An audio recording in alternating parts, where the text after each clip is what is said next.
Ready? Put your okay behind that thing. Eventually say it. Yep. We're good. Is everybody here? Okay. Yep. Maybe give us 10 seconds or so. Turn the camera around and put this thing out. We'll be good to go.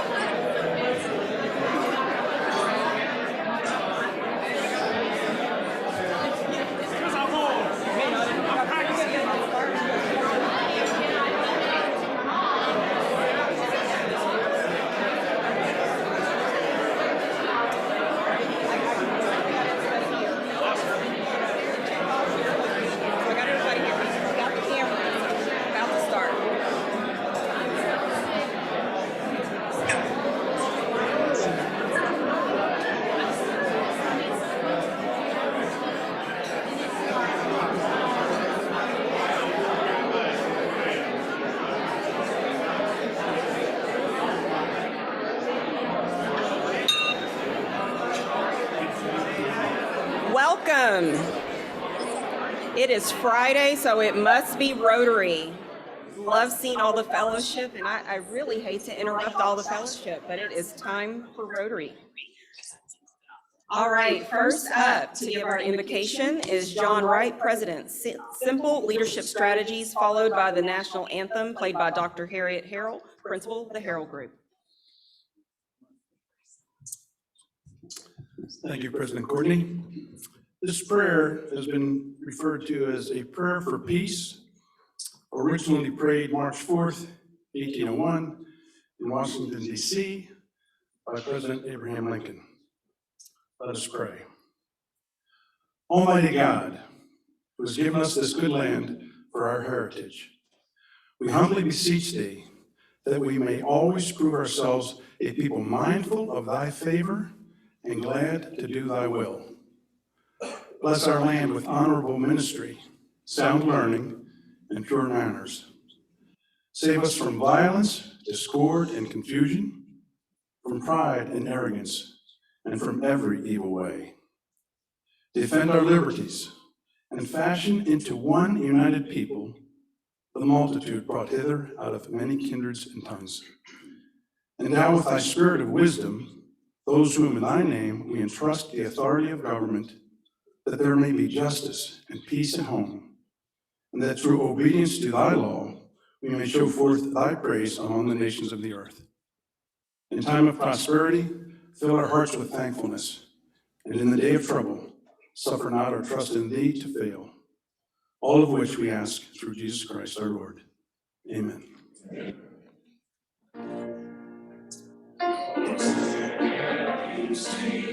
By the dawn's early light, was so proud in the air, at the twilight's last gleaming, and bright stars through the perilous fight. O'er the ramparts we marched, were so gallantly streaming, and the rockets went there. The hospitals steaming there, they proved in the night, and our flag was still there. Oh, say does that star-spangled banner yet wave? Oh, land of the free, and the home of the brave.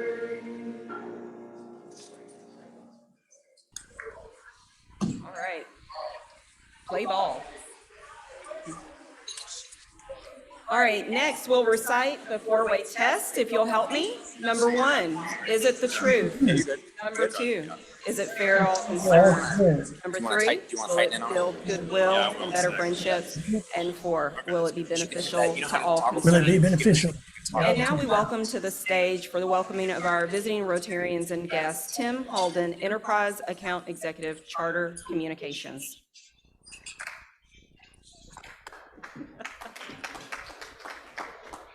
Thank you, President Courtney. We'd like to welcome Dexter Hickman, guest of Rotary. Would you please stand? Thank you. We'd also like to welcome Doug White, guest of past President Carlo. Frankie Anelli, guest of Mike Herman.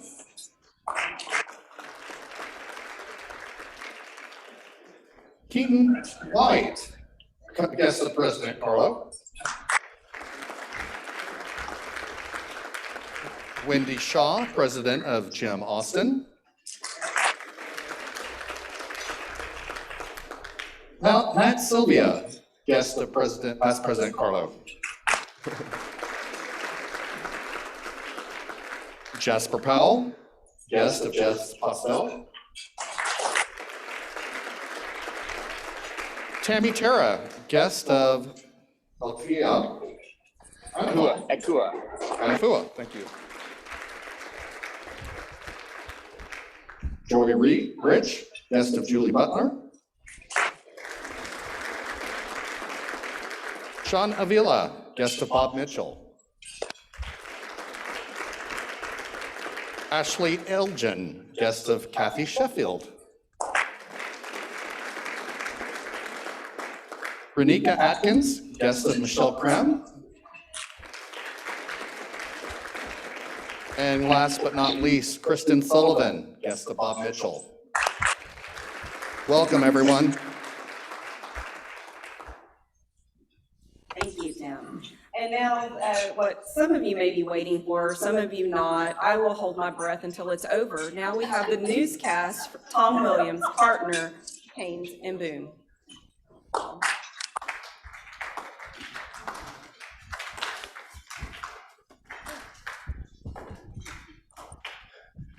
Thank you, President Courtney. I feel about as welcome as Nicki Minaj at a COVID vaccination clinic. We're about a month into this new school year, and this week in public education was another week full of school days, dear old arguing about mask rule days. There may not have been a lot of talking about reading and writing and arithmetic, but there was plenty of discussion of temporary restraining orders, executive power, and the transmission of viruses. In the Fort Worth Independent School District, high school teachers on Tuesday gave their government classes a pop quiz, which said, yesterday when you came to school, you were operating under a mask mandate. Yesterday, by the time you went home from school, there was no mask mandate. Discuss rational government operation. The lawsuit involving the Fort Worth district, of course, has been brought by some local parents, but most of the school districts dealing with this issue in the courthouse have been sued by Texas Attorney General Ken Paxton. Paxton has sued scores of districts already, including the Paris ISD, the one which cleverly managed to put its mask mandate in a dress code. And in a tweet this week, the Attorney General says there will be more to come. Paxton tweeted, there will be more lawsuits to come as lawlessness continues across the state. Pretty strong. After tweeting about all that lawlessness in schools, the Attorney General met with his own lawyers to discuss the 3 counts of felony securities fraud that have been pending against him since June of 2015. That means that those indictments are now more than 6 years old and therefore old enough to attend school in the districts that Paxton is now suing. For his part, Governor Greg Abbott remains steadfast in his opposition to mask mandates and vaccination mandates. In a speech this week, the governor reiterated his long-held view that Texans don't need government rules to act safely and responsibly. After the speech, the governor got in his waiting SUV where he told the driver to buckle his seatbelt to comply with state laws. Now, unlike the governor, President Biden is all in for both mask mandates and vaccination mandates. The White House has announced that it will roll out a rule soon requiring vaccination mandates for essentially all companies with more than 100 employees. But the president this week, in a meeting with business leaders, touted the plan not as a public health issue, but as an economic stimulus program. After all, said the president, this is a full employment jobs act for lawyers.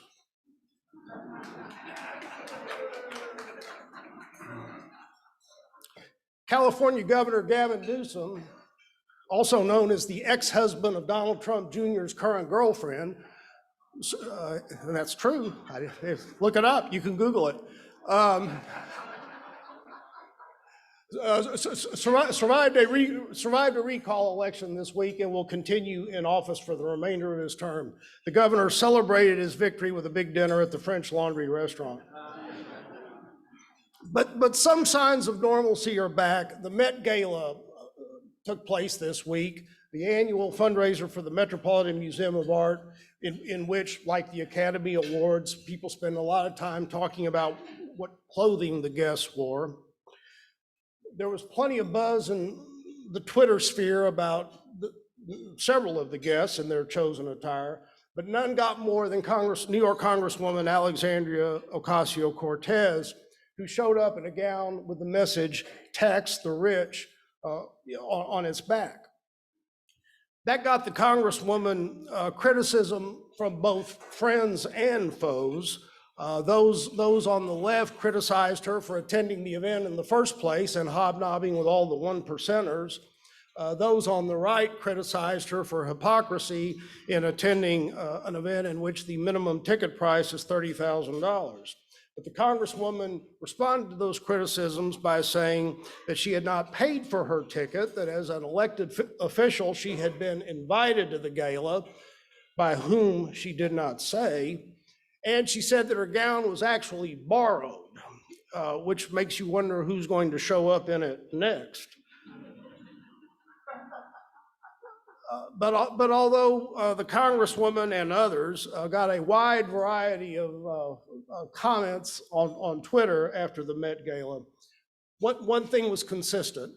The tackiness of the tweet was in direct relation to the unlikelihood that the tweeter would ever be invited to the Met Gala, which proves yet once again that life is just high school with a little bit more money and maybe some better clothes.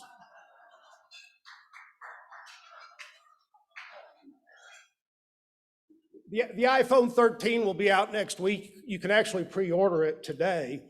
Apple says the new iPhone will have a stronger battery, a better camera, and will require proof of vaccination to unlock the screen.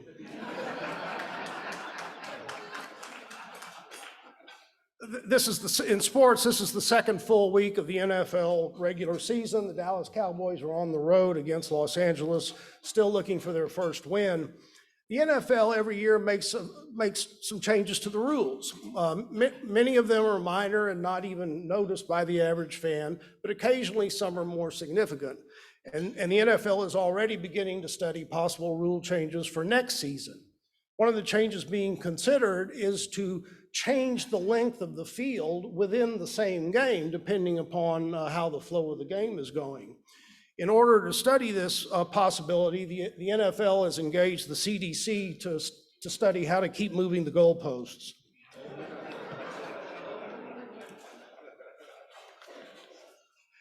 Well, as for the weather, the weekend weather will be dry, a little warm, highs in the low 90s, but it is, after all, the last weekend of summer. Fall is coming. It begins on Wednesday, and cooler weather will be on the way then. So have a good weekend.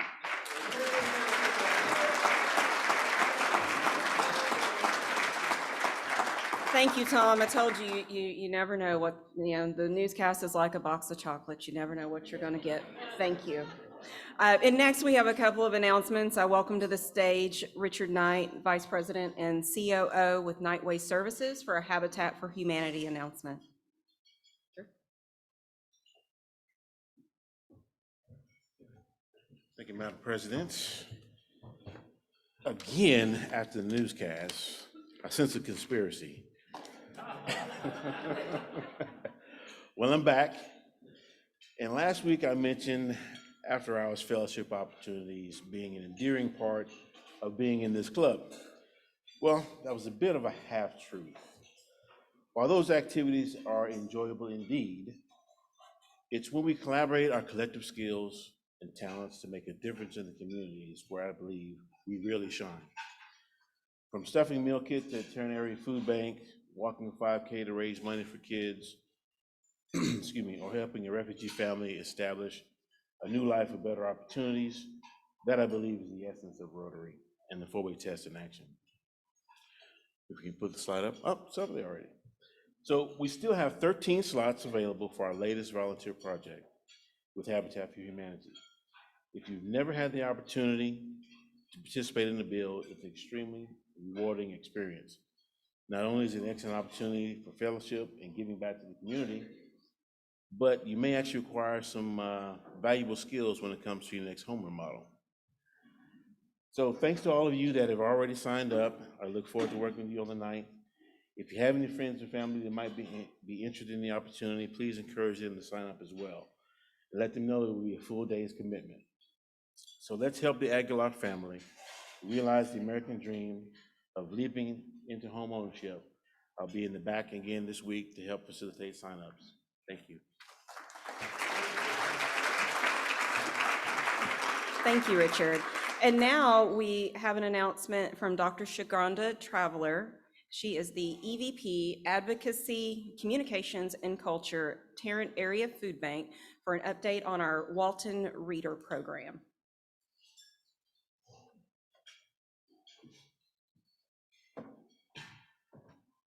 Hello, fellow Rotarians, and thank you, President Courtney. I'm excited to announce that September 1 is Literacy Awareness Month, and we have officially launched our Rotary Readers Program. So with this, we are seeking volunteers that will provide 1 hour per week reading to our third graders at Walton Elementary. So a couple of things to keep in mind from a volunteer perspective. You would need to complete a Fort Worth ISD background check.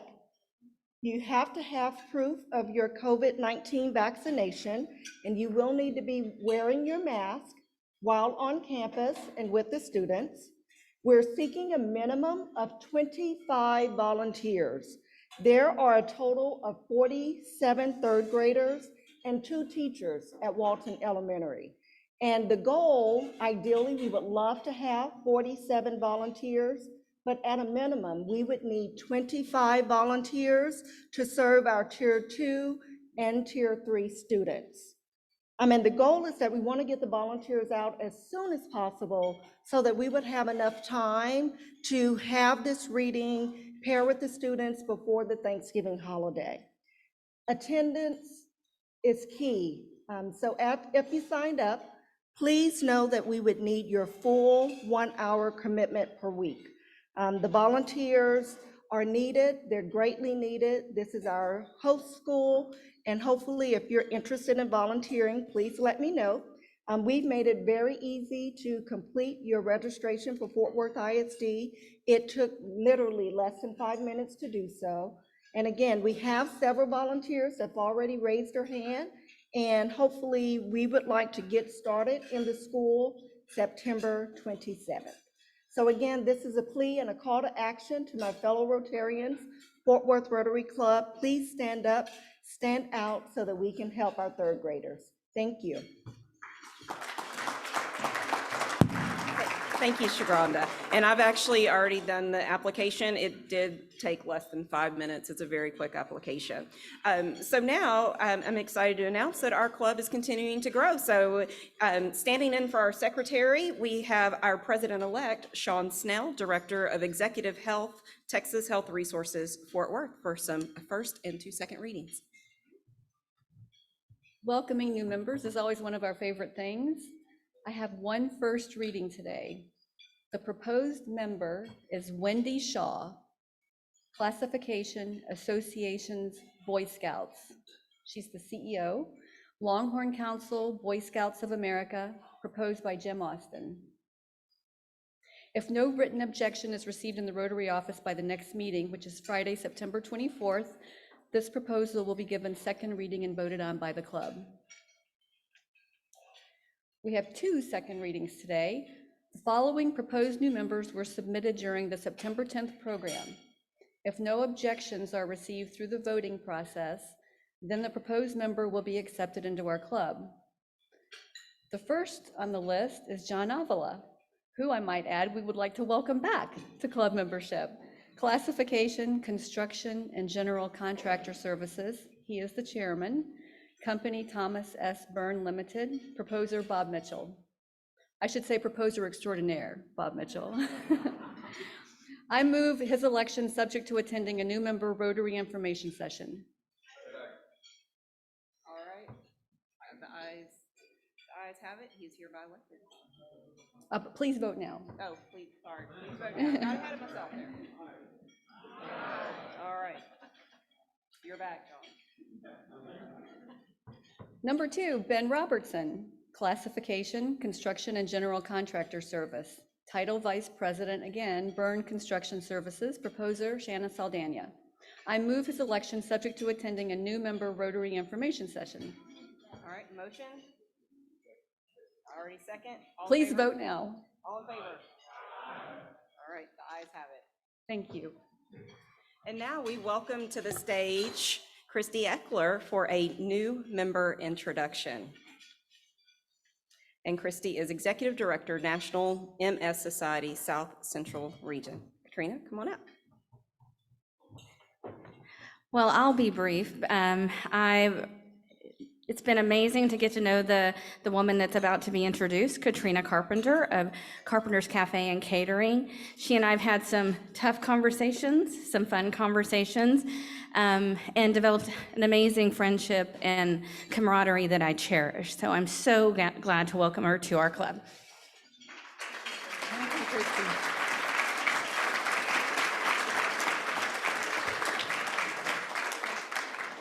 Thank you, Christy. I wanted her to take a little bit longer than that because I am not good at public speaking.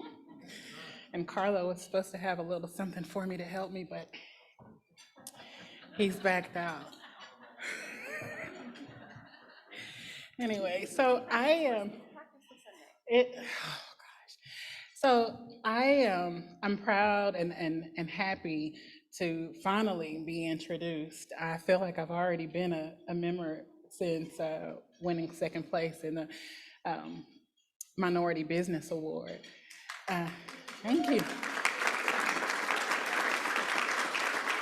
For a little bit, I've been thinking about what should I say? What should I say? So I'll just be as transparent as I can and as brief as I can.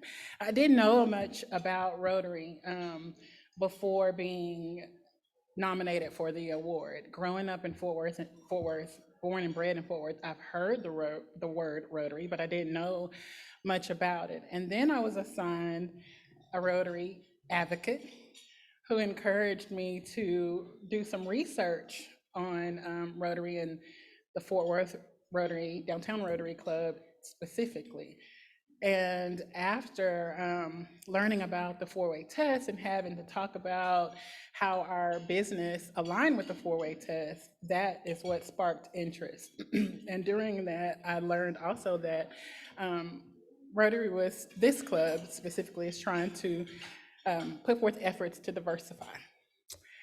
And that also sparked interest. So that being said, I'll talk about my what am I supposed to tell you about the fun facts about myself? Okay, so fun facts.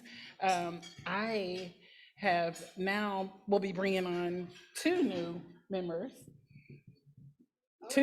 yeah. I already have two proposers that I'm gonna bring on, just in talks about the experience that I've had and just the support that came into our cafe after we won the award, and encouraging them to also learn more about Rotary.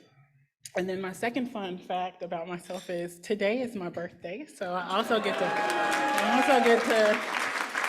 to go down in history that I was actually introduced on my birthday too. So again, oh gosh.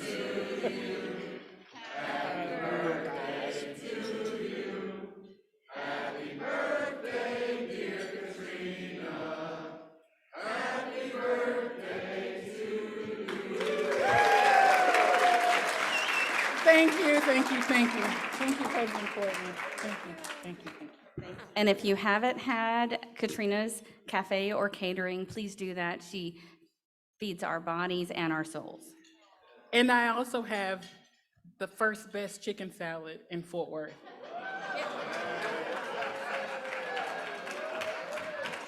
Well, the only one that's now commercially available.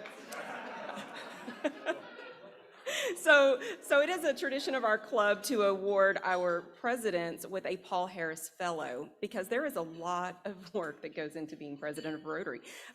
So Carlo, will you come up, please? I had the pleasure of working with Carlo and the unfortunate incident of following Carlo as he led us through COVID and he got us online, and we became the model for virtual Rotary meetings. The district really leaned to us for our expertise, and he turned it into a whole business. So want to see if you want to say a few words to the club? Just a few things. Well, thank you, President Courtney. I have to say the 12 months of leading this club were 12 of the most harrowing, exciting, nervous, but most importantly, redemptive months of my life. And I want to thank our board members for believing in us last year, all the committee chairs, to Aurora, who's our awesome club administrator who never gets the credit, to our tech team, Tom and Nathan and Wanda and Chris, and to Neva, thank you all so much. But most of all, I want to thank all of you for believing in the motto of service above self, and believing in the four-way test, and believing in this club, renewing your membership, and all of the new members. This has been one of the greatest honors of my life, and I will cherish this forever. Thank you.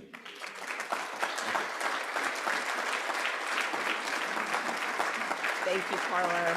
And now we welcome our chairperson of the day to the stage to introduce our program. Jennifer Trevino is the Executive Director, Leadership, Fort Worth.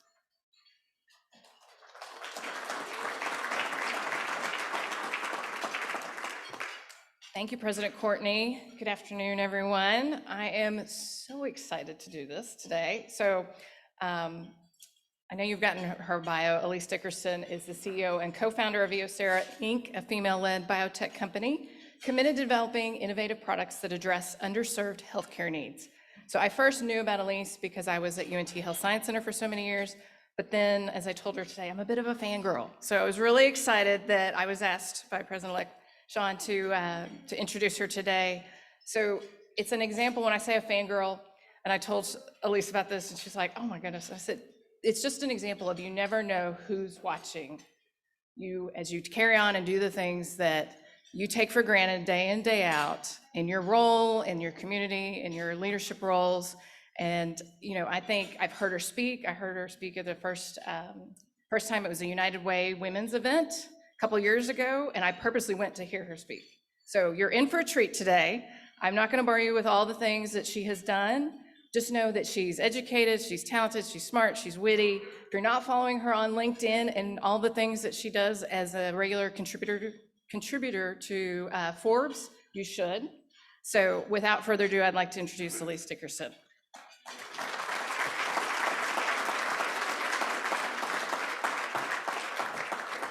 I'm gonna put my little timer on here. So, well, thank you for having me. I didn't know a lot about Rotary, but I was born and raised in Fort Worth, so I'm glad to know, meet a lot of you, and I already know a lot of you, so thanks for having me. I'm an unlikely CEO.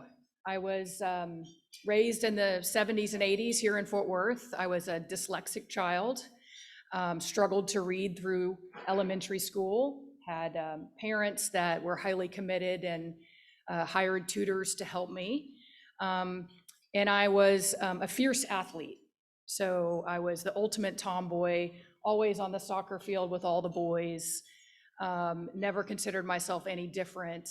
But where I got my confidence in sports, I really struggled academically. I think the perseverance that you learn through team sports, it actually helped me persevere through school. So I went on to University of Notre Dame and graduated there with a graphic design degree, then worked in the fashion industry in Chicago for a few years, found out that is not glamorous at all. And then went back to business school at SMU. So that brought me back to the Metroplex. Out of business school, I went to work for Alcon Labs. Many of you know that company. And I spent 13 years at Alcon, and it was amazing. Worked my way up through the commercial organization, became the first female global director they had ever had. And then in the blink of an eye, it was over. I was kindly asked to leave, and found myself unemployed with 2 children, a husband, a mortgage, and had no idea what I was going to do with the rest of my life. So I share that because, they don't teach you in business school that one day your career can just end and it's not in your control. But especially young people, I want them to know, like, you always need to just keep moving forward. So it so happens that a colleague of mine was also kindly asked to leave. And we set up shop in the corner bakery on Hewland Street and started brainstorming. We knew that we wanted to start something of our own. So this was early 2015. And because we came out of the healthcare industry, we decided to just start talking to doctors. And through this process, over a couple months, we learned that there was a big gap in the ear care market. So when you go into your CVS or your Walgreens, next time you go in, go look at the ear care and eye care section. And you'll see eye care, you've got Bausch & Lomb, you've got Alcon, you've got Allergan, all these huge multinational companies building products for your eyes. But nobody was building products for ears. And so through this sort of sleuthing and investigating with doctors, we uncovered that earwax impaction was something that plagued millions and millions and millions of people, but nobody talks about it. So all these people are going to their doctors to have earwax removed. I'm sure some of you in this room have had it done. It's not pleasant. It's painful, it's time consuming, you've got to pay out of pocket for this procedure, and we thought there has to be a better way. So we started talking to Tech Fort Worth, which is a local incubator in Fort Worth. And if you don't know much about it, I encourage you to look it up online. They're doing amazing things supporting young businesses. And we also were able to get lab space at UNT Health Science Center. And so for a minimal amount each month, we rented a communal lab and started formulating. And it just so happens my business partner, Joe Griffin, is a scientist, because I'm not. But I have a lot of grit in me, and I got right in there with them, and I was reading the patents and the clinical literature, and we were formulating. So every day we were formulating. Probably went through 200 formulations. And we were harvesting human earwax from local doctors. So I might have had your earwax in the lab with me. Because we had to see if the formulations would break down the earwax, right? After about 9 months in the lab, we came out with a product that over and over and over again would dissolve human wax. So I'm going to tell you a couple little fun facts about wax. Everybody's wax is different. Your diet, your genetic makeup, if you have hearing devices in your ears, if you're putting AirPods or earbuds in your ears all the time, you are generating a lot more wax because the body's natural reaction is to pump out some sort of protective coating to protect it from whatever you're sticking in there. So if you wear hearing aids, you have to clean your ears every day. I mean, it is a constant battle with hearing aid wearers. And we're seeing COVID this last year has been great for my business because everybody's wearing their iPod or AirPods and needing to clean those on a regular basis. So fast forward, we came out of the lab, we had this great product, and then we needed to run a human clinical trial. And we're self-funding this up to this point. A cheap human clinical runs about $50,000. And there just so happened to be a business pitch competition. And the grand prize was $50,000. So I looked at my business partner and I said, I'm gonna win that. And so for the next couple months, I practiced and practiced and practiced. I had 8 minutes to sell this business to a panel of judges. And we walked away with the $50,000. So that started the business. That started EOSera. And at that moment, I really didn't know how much our life would change, but we got a little bit of press around winning that award. And then all of a sudden I had people calling, asking if I was raising money. And I said, I don't know, I'll get back to you. So I had never raised money before, right? So I had been an investor, but I had never taken on people's money. So I quickly called some friends in my network and I said, how do I write a term sheet? What do I do? And the first advice was, never say you don't know if you're raising money. You are always raising money. So I learned quickly. And we wrote a term sheet. And the second bit of advice was, don't change your term sheet. Everybody's going to try to change the terms with which they give you money. And Elise, I want you to stay confident and stand by, the terms you're putting in front of investors. So fast forward a couple months, we raised $1.2 million. And we took that money then to launch, to start commercializing our first product. And I brought some products here because I think it's fun to be able to see it in real life, what actually ends up coming to market. So we launched this first product, Earwax MD, in 2017. And the launch is really quite funny. The goal was always to go retail. So you walk into the retail shelf, you pick it up, but it's hard to get into retailers, right? You get a meeting with a buyer once a year. They reset their shelves once a year. So if you miss that timing or you can't meet the demand, you're out. So the buyer from CVS said, I'll give you 10 minutes. And I'm thinking, 10 minutes, oh my God, how do I sell this in 10 minutes? So again, it's like the business pitch competition. I practiced. I flew to Florida, got my rental car, got 10 minutes in a ballroom with this guy, and my pitch was 8 minutes, and I left 2 minutes for a little negotiation. And the negotiation was, I think you should try this in 2,000 stores, and let's see how it goes. And he said, nope, I love it. I want it in all 8,000 stores, and I need it in 3 months. And it was sheer panic because we didn't have a manufacturer, we didn't have final packaging, but I was gonna make it happen. So I called my business partner, Joe, got good news and I got bad news.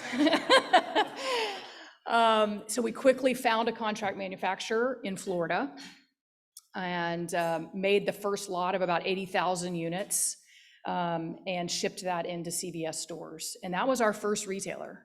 So we went from 0 to 100 sort of overnight, and everything that could go wrong went wrong. Bottles came in, we ordered bottles from China. They had a weird film on them. We were having to clean by hand, thousands and thousands of bottles.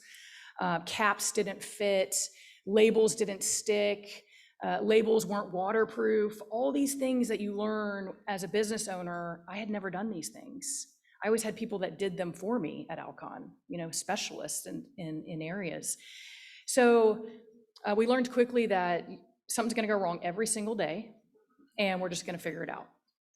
So fast forward to today, we're in 13,000 stores, and we capitalized on the success of our first product. We went back to doctors and we said, what are some other areas with ear care that we could potentially address in over-the-counter products?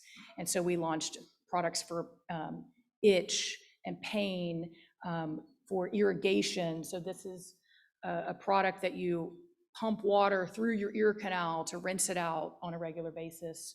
We've just launched an ear camera so you can see inside your ear canal, take photos on your phone, videos on your phone, send it to your doctors or TikTok if you prefer. There's a huge, weird fetish out there on TikTok with earwax. I don't get it, but it's driving business to us, so I'm okay with it.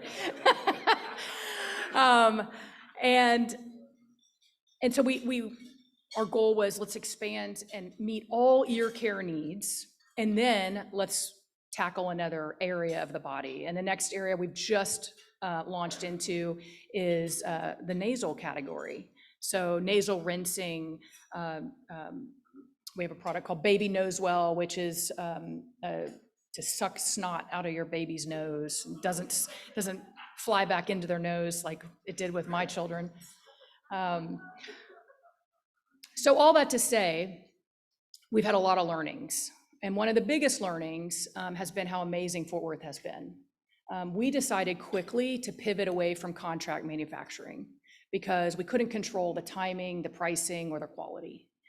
And we started manufacturing right here in Fort Worth. And it's, yeah. And there have been some amazing business leaders, some in this room, that have been super helpful along the way with finding space for us as we've grown. You can imagine, what I needed a year ago is not what I need today. And there's not a lot of real estate. They either want you to take 100,000 square feet or take 5,000 square feet of office space. So we found some real estate developers that have been willing to grow with us. So we started with 10,000, moved to 20,000. And then they've also been supportive in helping us meet FDA, requirements of how we finish out these manufacturing facilities, how we, take care of them and over time so that we're ready for an inspection at any moment. So Fort Worth has just been incredible in terms of investor support, growth support, and just overall business support. So I'd love to take questions from you if you have any kind of questions. Nothing's off the table. Yeah. Sure.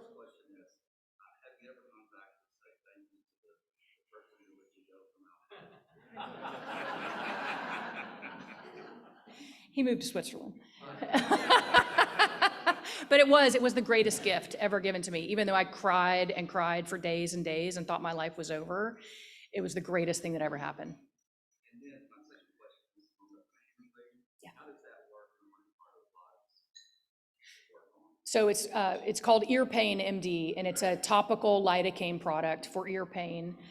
The idea, mainly people that suffer from ear pain are with an ear infection, but especially in the pediatric realm, American Academy of Pediatric puts out guidelines that says, don't prescribe that antibiotic right away. Let's wait 7 days and see if that ear infection will clear up on its own.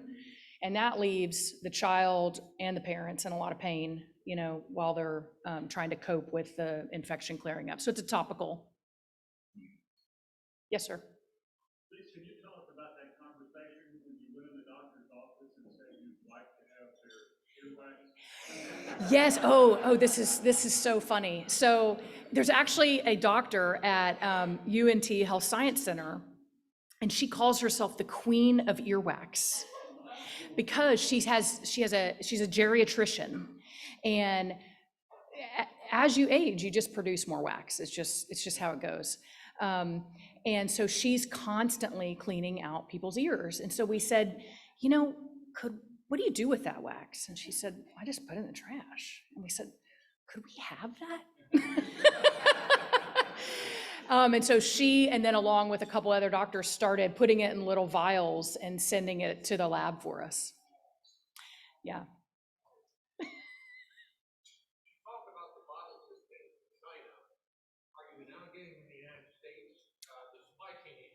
Yeah, so huge shift in supply chain over the last year with COVID.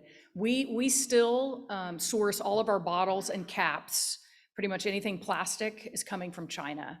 I'm a member of YPO, and I've worked through all those global networks, Mexico, US, and then all over Europe, trying to source these goods, and you can't compete. It is at least double, if not triple the price.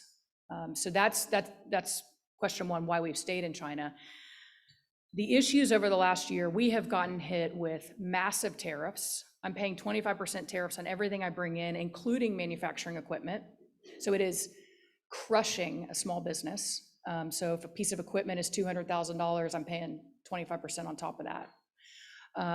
Shipping costs have gone up 10 times. And things are getting stuck in the ports. So we're now air freighting, which is about 20 times the cost, at least if we can air freight smaller smaller lots of goods, but to keep up with production, we've got to, keep having the goods coming in. But supply chain is a mess right now. Costs have gone up, even on the raw materials, so on the plastics and the ingredients we use. We've passed some of that along to the retailers. They're passing it along to the consumer. But our margins have shrunk as a result of especially the tariffs. So it depends. We try to make on demand. So if we're launching, so let's say we're launching a new product into CVS stores or Rite Aid stores or wherever it is, depending on their stores, most retailers want 3 pieces per store. So that means 3 units, times if they have 8,000 stores, and then another 2 pieces to hold in their distribution center.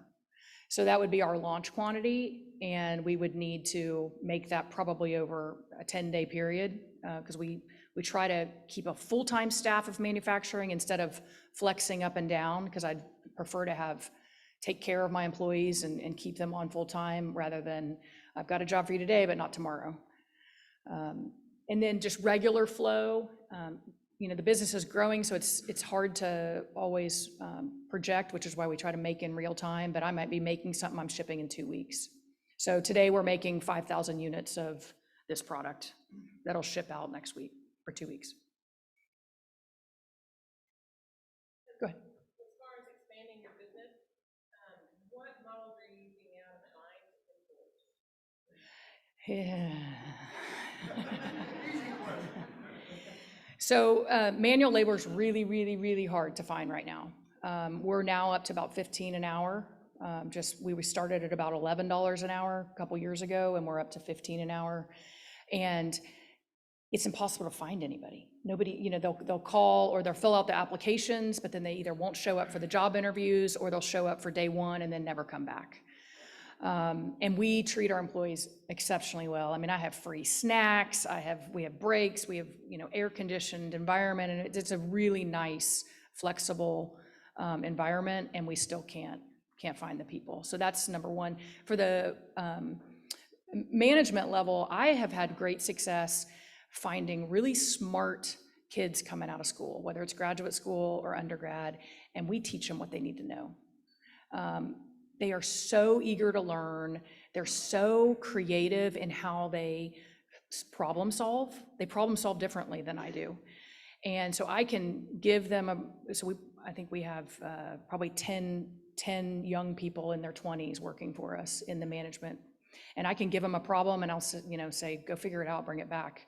And they do it better, 100 times better than I would have done. So that's been our strategy. A lot of it's because I got to keep wages down. I can't afford the, $150,000, $200,000 salaries as a small business. Yes.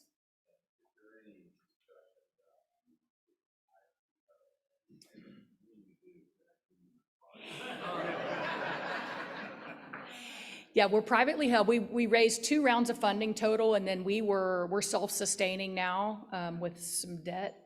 But banks are now willing to loan us money, which is great. So we have about $1 million of working capital that we can pull from.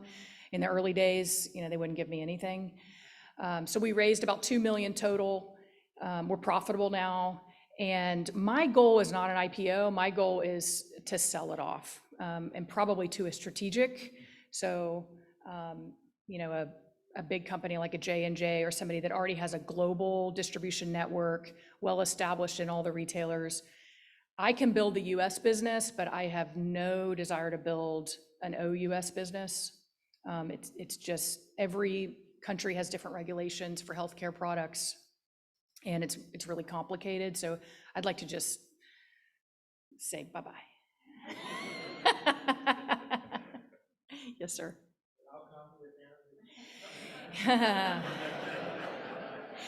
So potentially, I mean, they are right next to me on the shelf because eye-ear is all together in the retail segment. And I had a friend snap me a picture. They have a retail setup in one of their rooms, and a friend snapped me a picture because our products are on the shelf in the Alcon retail set, and she said, "You've never left."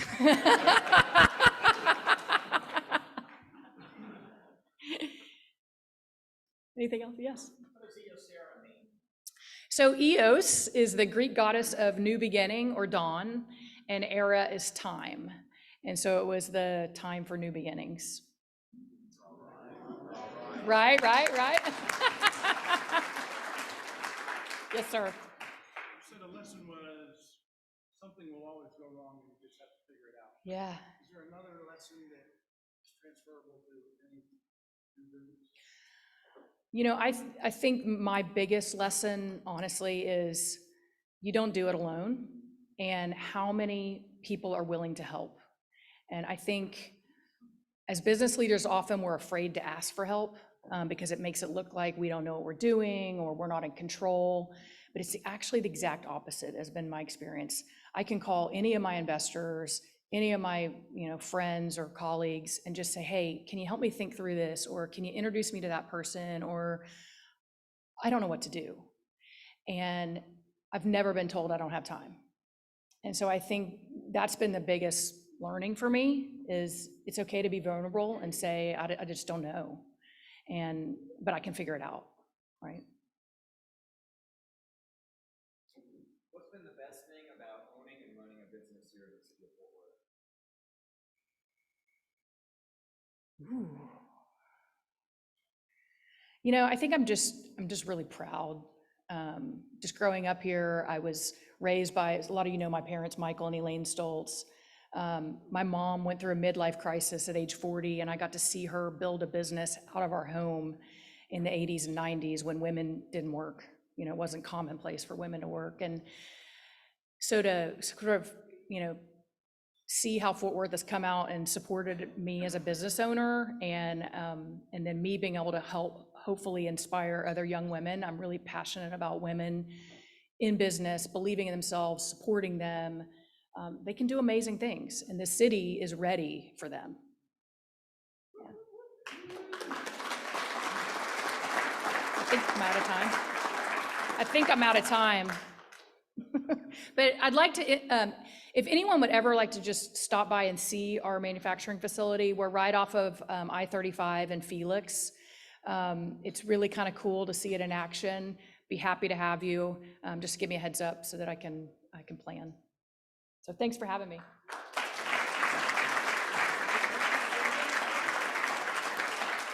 Well, thank you so much, and thank you for making the Fort Worth business community better. Couple of announcements here. Sponsorships are available. See Mark Maurer if you'd like to sponsor a meeting. Richard will be at the back if you want to sign up for Habitat for Humanity. We do have an international committee meeting in the governor's room on the 12th floor. There's a Veterans and Military Support Committee meeting in the President's Conference Room on the 11th floor. And see Aurora if you want any more information on the arrangements for Blake Mormon's daughter. And with that, and the club has sent flowers on the Rotary Club's behalf. Next week's program is the Fort Worth Opera. And so with that, we are adjourned.